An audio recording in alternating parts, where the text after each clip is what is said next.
নমস্কার বন্ধুরা, ঐশীস কিচেনে সবাইকে জানাই স্বাগত। আজও আমি একটা নতুন রেসিপি নিয়ে চলে এসেছি। আজ আমি দেখাবো বাগদা চিংড়ি দিয়ে কাঁচকলা আলুর ঝোল। এটা খেতে কিন্তু অসাধারণ হয়। আপনারা বাড়িতে এইভাবে বানিয়ে ফেলুন। তাহলে দেখুন আমি রেসিপিটা কিভাবে করি। গ্যাসে কড়া বসিয়ে দিয়ে কড়াটাকে আমি গরম করে নেব। এরপর দিয়ে দেব সর্ষের তেল। এই তেলটাকে গরম করে নিয়েছি। আর আগে থেকে বাগদা চিংড়ি মাছকে আমি নুন হলুদ মাখিয়ে রেখেছিলাম, সেই মাছগুলো দিয়ে দেব। মাছটাকে ভালো করে ভেজে নেব। আমি বাগদা চিংড়ি মাছ দিয়ে করছি, আপনারা চাইলে যে কোনো চিংড়ি মাছ দিয়ে রেসিপিটা করতে পারবেন, খেতে কিন্তু একই হবে। মাছটাকে ভেজে তুলে নিলাম। এই তেলের মধ্যে আমি দিয়ে দেব হাফ টিস্পুন গোটা জিরে। ফোড়নটা একটু ভাজা হলে দিয়ে দেব তেজপাতা।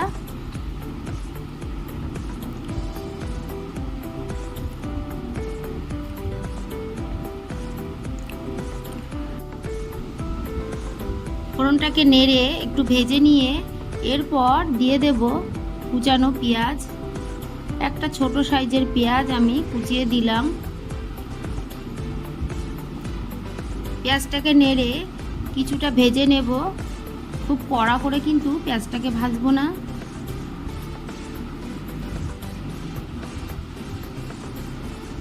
পেঁয়াজটাকে ভেজে নিয়েছি। এবার কেটে রাখা আলু কাঁচকলা দিয়ে দেব।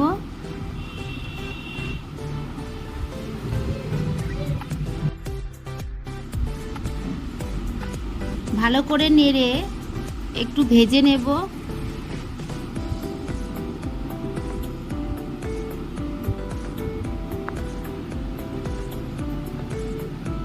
কিছুটা ভেজে নিয়ে এর মধ্যে এবার আমি দিয়ে দিলাম হলুদ গুঁড়ো,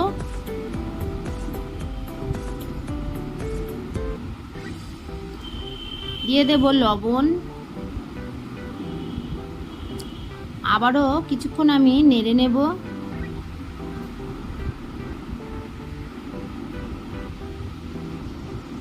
কাঁচকলা আমি আড়ে আড়ে করে কেটে নিয়েছি, আপনারা চাইলে লম্বা করে কেটে নেবেন।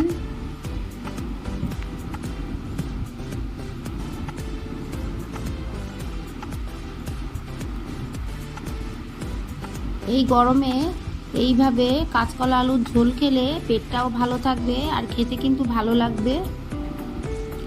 ভালো করে কষিয়ে নিয়েছি।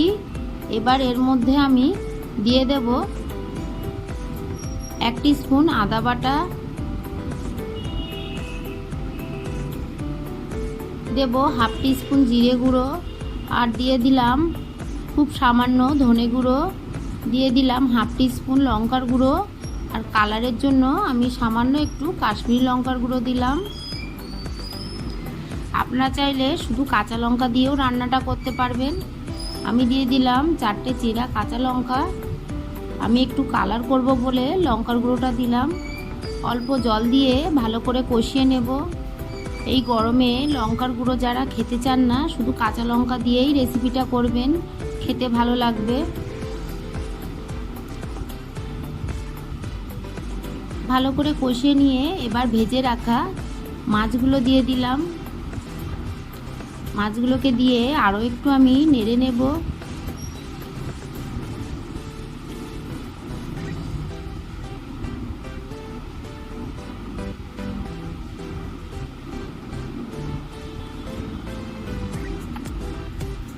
সব কিছুকে আমি ভালো করে কষিয়ে নিলাম। এরপর এর মধ্যে আমি দিয়ে দেব জল।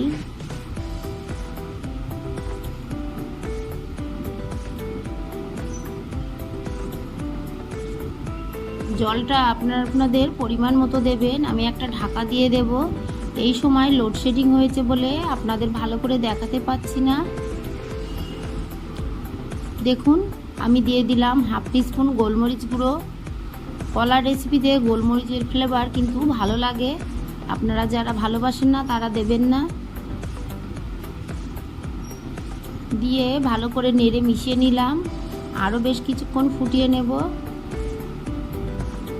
দেখুন রান্নাটা আমার হয়ে গেছে, আলুটাও সিদ্ধ হয়ে গেছে। গ্যাসের ফ্লেমটাকে আমি অফ করে দেব। আমার এই রেসিপিটা আপনাদের ভালো লাগলে প্লিজ আমার চ্যানেলটিকে সাবস্ক্রাইব করবেন, পাশে থাকা বেল আইকনটি ক্লিক করে দেবেন, তাহলে আমার নতুন নতুন ভিডিও নোটিফিকেশান আপনাদের কাছে পৌঁছে যাবে। আমাকে কমেন্ট করে জানাবেন আপনাদের কেমন লাগলো, একটা লাইক করতে ভুলবেন না। পুরো ভিডিওটা দেখার জন্য সবাইকে জানাই অসংখ্য ধন্যবাদ।